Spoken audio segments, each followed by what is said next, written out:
The Histories by Polybius, Book 3, pages 107 to 118. Thus through all that winter and spring the two armies remained encamped facing each other. But when the season for the new harvest was come, Hannibal began to move from the camp at Geronium, and making up his mind that it would be to his advantage to force the enemy by any possible means to give him battle, he occupied the citadel of a town called Cannae, into which the corn and other supplies from the district round Canusium were collected by the Romans, and conveyed thence to the camp as occasion required. The town itself, indeed, had been reduced to ruins the year before, but the capture of its citadel and the material of war contained in it caused great commotion in the Roman army. For it was not only the loss of the place and the stores in it that distressed them, but the fact also that it commanded the surrounding district. They therefore sent frequent messages to Rome asking for instructions, for if they approached the enemy they would not be able to avoid an engagement, in view of the fact that the country was being plundered, and the allies all in a state of excitement. The Senate passed a resolution that they should give the enemy battle. They, however, bade Gnaeus Servilius wait, and dispatched the consuls to the seat of war. It was to Aemilius that all eyes turned, and on him the most confident hopes were fixed, for his life had been a noble one, and he was thought to have managed the recent Illyrian war with advantage to the state. The Senate determined to bring 8 legions into the field, which had never been done at Rome before, each legion consisting of 5,000 men plus the allies. For the Romans, as I have stated before, habitually enroll 4 legions per year, each consisting of about 4,000 foot and 200 horse, and when any unusual necessity arises, they raise the number of foot to 5,000, and of the horse to 300. Of allies, the number in each legion is the same as that of the citizens, but of the horse 3 times as great. Of the 4 legions thus composed, they assign 2 to each of the consuls for whatever service is going on. Most of their wars are decided by 1 consul and the 2 legions, with their quota of allies, thus 2 citizen legions and 2 allied legions combined, and they rarely employ all 4 at one time and on one service. But on this occasion, so great was the alarm and terror of what would happen, they resolved to bring not only 4, but 8 legions into the field. Thus 8 citizen legions and 8 allied legions combined, about 90,000 men. With earnest words of exhortations, therefore, to Aemilius, putting before him the gravity in every point of view of the result of the battle, they dispatched him with instructions to seek a favourable opportunity to fight a decisive battle, with a courage worthy of Rome.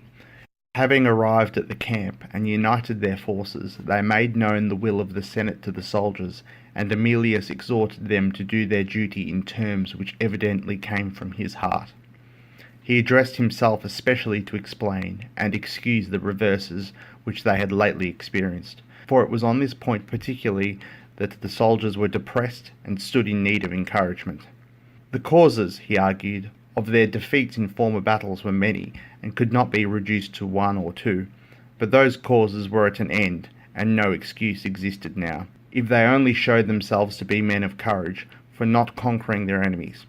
Up to that time both consuls had never been engaged together, or employed thoroughly trained soldiers. The combatants, on the contrary, had been raw levies, entirely inexperienced in danger,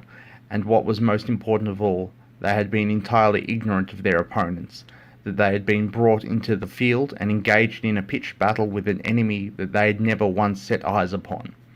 Those who had been defeated on the Trebia were drawn up on the field at daybreak, on the very next morning after their arrival from Sicily, while those who had fought at Etruria,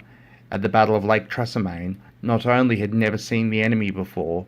but did not do so even during the battle itself, owing to the unfortunate state of the atmosphere. But now the conditions were quite different, for in the first place both consuls were with the army, and were not only prepared to share the danger themselves, but had also induced the consuls of the previous year to remain and take part in the struggle, while the men had not only seen the arms, order and numbers of the enemy, but had been engaged in almost daily fights with them for the past 2 years. The conditions, therefore, under which the 2 former battles were fought being quite different, it was but natural that the result of the coming struggle should be different too. But now the conditions were quite different, for in the first place both consuls were with the army, and were not only prepared to share the danger themselves, but had also induced the consuls of the previous year to remain and take part in the struggle. While the men had not only seen the arms, order, and numbers of the enemy, but had been engaged in almost daily fights with them for the last 2 years. The conditions therefore under which the two former battles were fought being quite different, it was but natural that the result of the coming struggle should be different too, for it would be strange or rather impossible that those who in various skirmishes, where the numbers of either side were equal, had for the most part come off victorious should, when drawn up all together, and nearly double of the enemy in number, be defeated. Wherefore, men of the army, he continued, seeing that we have every advantage on our side for securing victory, there is only one thing necessary, your determination, your zeal. And I do not think I need to say more to you on that point. To men serving others for pay, or to those who fight as allies on behalf of the others, who have no greater danger to expect than meets them on the battlefield, and for whom the issues at stake were of little importance, such men may need words of exhortation. But men who, like you, are fighting not for others, but themselves, for country, wives, and children, and for whom the issue is of far more momentous consequence than the mere danger of the hour, need only to be reminded, require no exhortation. For who is there among you who would not wish, if possible, to be victorious, and next, if that may not be, to die with arms in his hands, rather than to live and see the outrage and death of those dear objects which I have named? Wherefore, men of the army, apart from any words of mine, place before your eyes the momentous difference to you between victory and defeat, and all their consequences. Enter upon this battle with the full conviction that in it your country is not risking a certain number of legions, but her bare existence. For she has nothing to add to such an army as this, to give her victory, if the day now goes against us. All she has of confidence and strength rests upon you. All her hopes of safety are in your hands. Do not frustrate those hopes, but pay back to your country the gratitude that you owe her, and make it clear to all the world that the former reverses occurred not because the Romans are worse men than the Carthaginians, but from the lack of experience on the part of those who were then fighting, and through a combination of adverse circumstances. With such words, Aemilius dismissed the troops. Next morning the two consuls broke up their camp and advanced to where they heard that the enemy were entrenched. On the second day they arrived within sight of them and pitched their camp at about 50 stadia distance. But when Aemilius observed that the ground was flat and bare for some distance around, he said that they must not engage there with an enemy superior to them in cavalry, but that they must rather try to draw him off, and lead him to ground on which the battle would be more in the hands of the infantry. But Caius Terentius, the consul for 2016, being from inexperience of a contrary opinion, there was a dispute and misunderstanding between the two leaders, which of all things is the most dangerous. It is the custom, when the two consuls are present, that they should take the chief command on alternate days, and the next day happening to be the turn of Terentius, he ordered an advance with a view of approaching the enemy, in spite of the protests and active opposition of his colleague. Hannibal set his light-armed troops and cavalry in motion to meet him, and charging the Romans while they were still marching, took them by surprise and caused a great confusion in their ranks. The Romans repulsed the first charge by putting some of their heavy armed in front, and then sending forward the light armed and cavalry, began to get the best of the fight all along the line, the Carthaginians having no reserves of any importance, while certain companies of the legionaries were mixed with the Roman light armed and helped to sustain the battle. Nightfall for the present put an end to the struggle, which had not at all answered to the hopes of the Carthaginians. But next day Aemilius, not thinking it right to engage, and yet being unable any longer to lead off his army, encamped with 2/3 of it on the banks of the Apennines, that chain of mountains which forms the watershed of all Italian rivers, which flow either west to the Tuscan Sea or east to the Adriatic. This chain is, I say, pierced by the Aufidus, which rises on the side of Italy nearest the Tuscan Sea, and is discharged into the Adriatic. For the other third of his army he caused a camp to be made across the river, to the east of the ford, about 10 stades from his own lines, and a little more from those of the enemy, that these men, being on the other side of the river, might protect his own foraging parties and threaten those of the enemy. Then Hannibal, seeing that his circumstances called for a battle with the enemy, being anxious lest his troops should be depressed by their previous reverse, and believing that it was an occasion which required some encouraging words, summoned a general meeting of the soldiers. When they were assembled, he bid them all look around upon the country, and asked them what better fortune they could have asked from the gods, if they had a choice, than to fight in such ground as they saw there, with the vast superiority of cavalry on their side. And when all signified their acquiescence to such an evident truth, he added, First, then, give thanks to the gods, for they have brought the enemy into this country, because they designed the victory for us, and next to me, for having compelled the enemy to fight, for they cannot avoid it any longer, and to fight in a place so full of advantages for us. But I did not think it becoming in me now to use many words in exhorting you to be brave and forward in battle. When you have had no experience of fighting the Romans, this was necessary, and I did not then suggest many arguments and examples to you. But now seeing that you have undeniably beaten the Romans in 3 successive battles of such magnitude, what arguments could have greater influence with you in confirming your courage than the actual facts? Now, by your previous battles you got possession of the country and all its wealth, in accordance with my promises. For I have been absolutely true in everything I have ever said to you. But the present contest is for the cities and the wealth in them, and if you win it, all Italy will at once be in your power, and freed from your present hard toils and masters of all the wealth of Rome, you will by this battle become the leaders and lords of the world. This, then, is the time for deeds, not words, for by God's blessing I am persuaded that I shall carry out my promises to you forthwith. His words were received with approving shouts, which he acknowledged with gratitude for their zeal, and having dismissed the assembly, he at once formed a camp on the same bank of the river as that on which was the larger camp of the Romans. Next day he gave orders that all should employ themselves in making preparations and getting themselves into a fit state of body. On the day after that he drew out his men along the bank of the river, and showed that he was eager to give the enemy battle. But Emilius, dissatisfied with his position, and seeing that the Carthaginians would soon be obliged to shift their quarters for the sake of supplies, kept quiet in his camps, strengthening both with extra guards. After waiting a considerable time, when no one came out to attack him, Hannibal put the rest of the army into camp again, but sent out his Numidian horse to attack the enemy's water parties from the lesser camp. These horsemen, riding right up to the lines and preventing the watering, Caius Terentius became more than ever inflamed with the desire of fighting, and the soldiers were eager for a battle, and chafed at the delay, for there is nothing more intolerable to mankind than suspense. When a thing is once decided, men can but endure whatever out of their catalogue of evils it is their misfortune to undergo. But when the news arrived at Rome that the two armies were face to face, and that skirmishes between advanced parties of both sides were daily taking place, the city was in a high state of excitement and uneasiness, the people dreading the result, owing to the disasters which had now befallen them on more than one occasion, and foreseeing and anticipating in their imaginations what would happen if they were utterly defeated.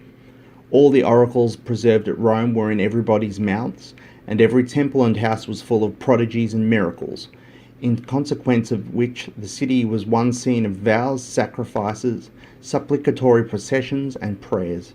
For the Romans in a time of danger take extraordinary pains to appease gods and men, and look upon no ceremony of that kind in such times as unbecoming or beneath their dignity. When he took over the command on the following day, as soon as the sun was above the horizon, Caius Terentius got the army in motion from both the camps. Those from the larger camp he drew up in order of battle, as soon as he had got them across the river, and bringing upon those of the smaller camp he placed them all on the same line, selecting the south as the aspect of the whole. The Roman horse he stationed on the right wing along the river, and their foot next to them in the same line, placing the maniples, however, closer together than usual, and making the depth of each maniple several times greater than its front. The cavalry of the Allies he stationed on the left wing, and the light armed troops he placed slightly in advance of the whole army, which amounted with its allies to 80,000 infantry and little more than 6,000 horse. At the time, Hannibal brought his Balearic slingers and spearmen across the river and stationed them in advance of his main body, which he led out of the camp, and, getting them across the river at two spots, drew them up opposite the enemy. On his left wing, close to the river, he stationed the Iberian and Celtic horse opposite the Roman cavalry, and next to them half the Libyan heavy armed foot, and next to them the Iberian and Celtic foot, next the other half of the Libyans, and on the right wing the Numidian horse. Having now got them all into line, he advanced with the central companies of the Iberians and Celts, and so arranged the other companies next those in regular gradations, that the whole line became crescent-shaped, diminishing in depth towards its extremities, his object being to have his Libyans as a reserve in the battle, and to commence the action with his Iberians and Celts. The armour of the Libyans was Roman, for Hannibal had armed them with a selection of the spoils taken in previous battles. The shield of the Iberians and Celts was about the same size, but their swords were quite different. For that of the Roman can thrust with as deadly effects as it can cut, while the Gallic sword can only cut, and that requires some room. And the companies coming alternately, the naked Celts and the Iberians with their short linen tunics bordered with purple stripes, the whole appearance of the line was strange and terrifying.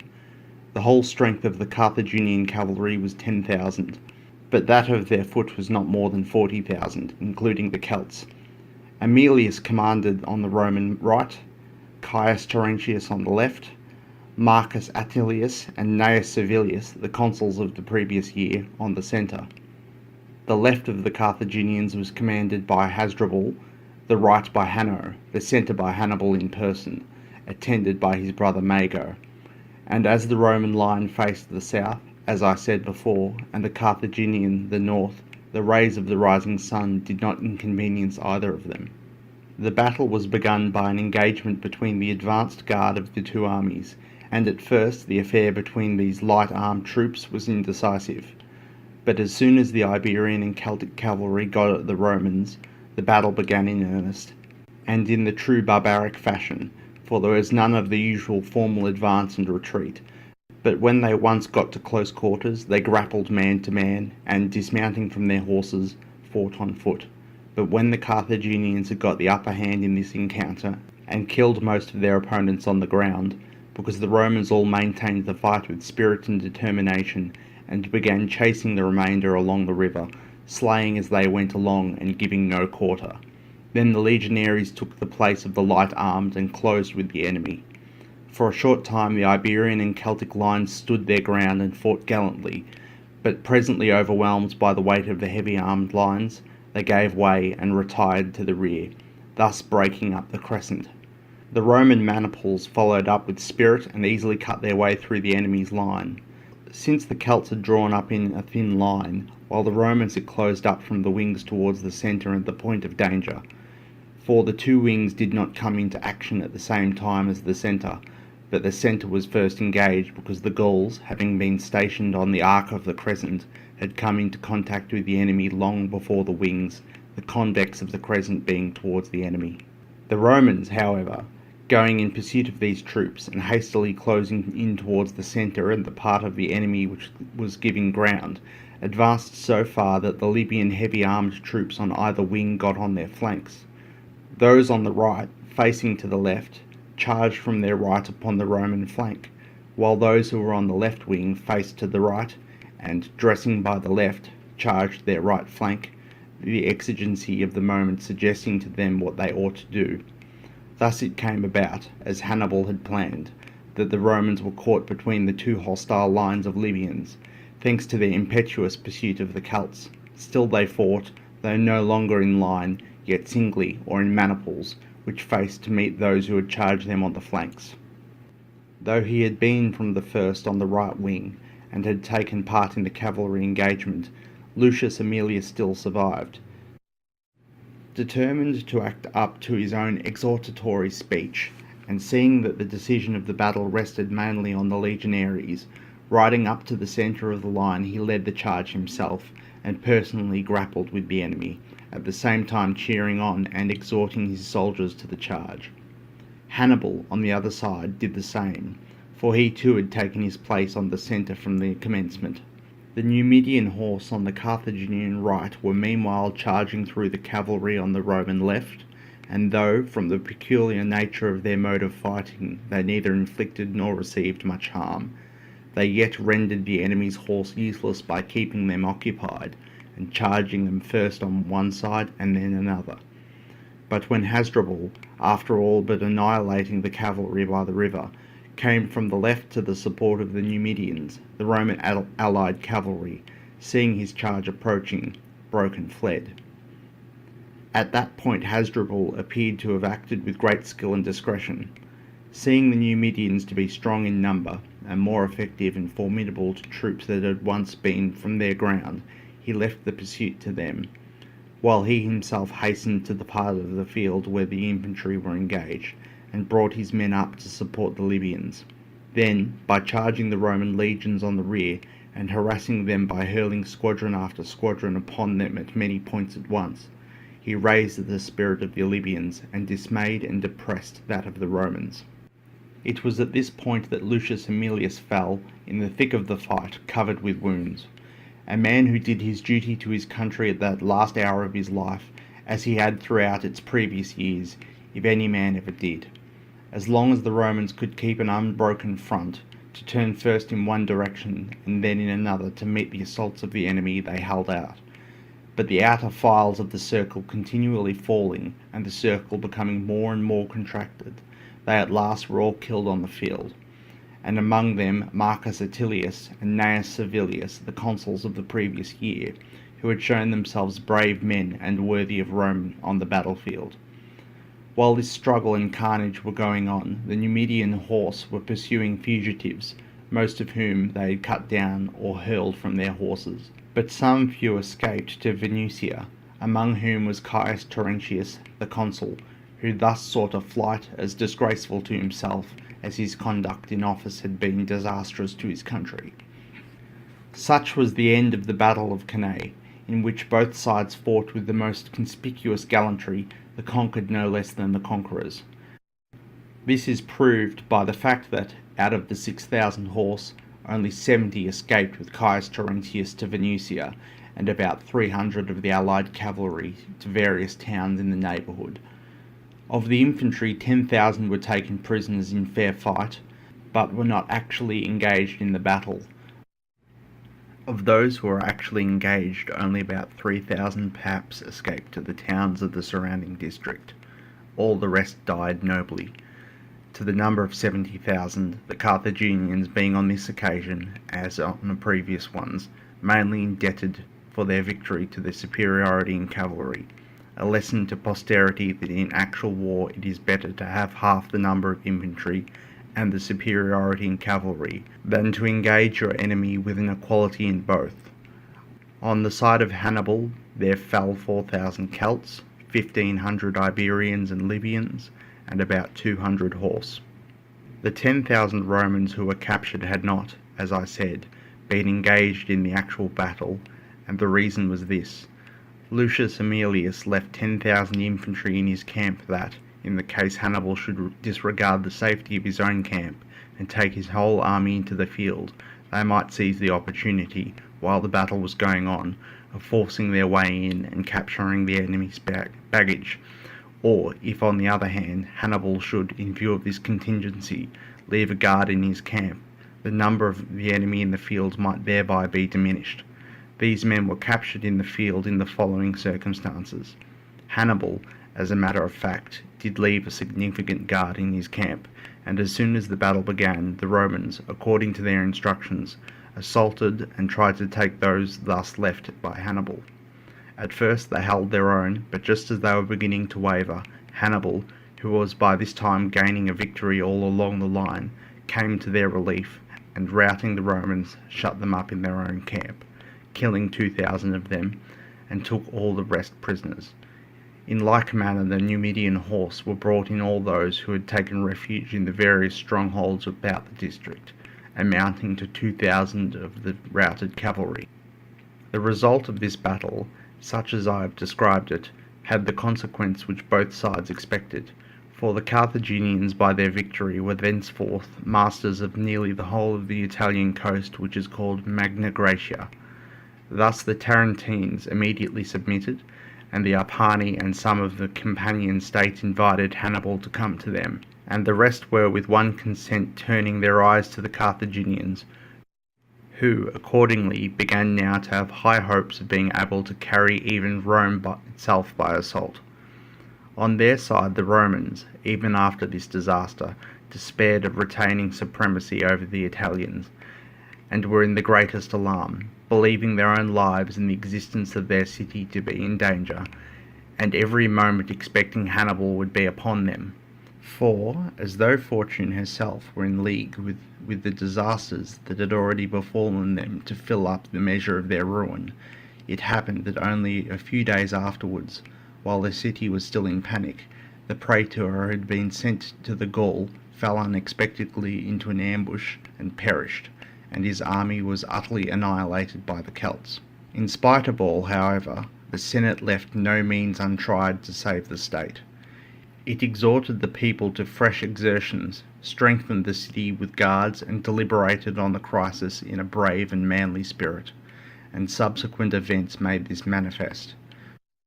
For though the Romans were on that occasion indisputably beaten in the field, and had lost their reputation for military prowess,